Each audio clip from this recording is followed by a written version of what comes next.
أهلا وسهلا.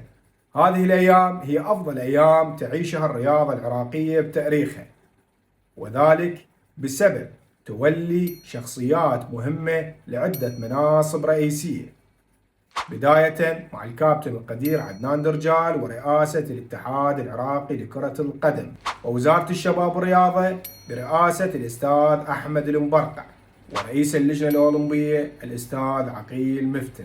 وزارة الشباب والرياضة واللجنة الأولمبية نجحوا بإقامة بطولة غرب آسيا للألعاب الأولمبية في البصرة.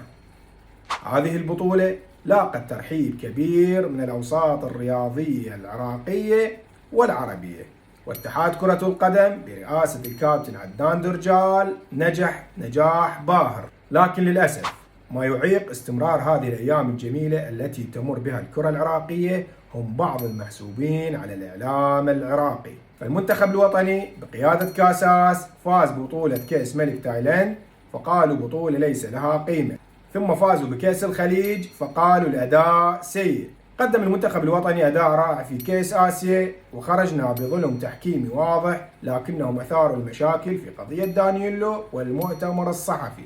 تأهلنا من التصفيات الأولية لكأس العالم بالعلامة الكاملة فقالوا مجموعة سهلة، وإن تأهل العراق إلى كأس العالم فسيخرجون ويقولون بسبب زيادة مقاعد آسيا في كأس العالم.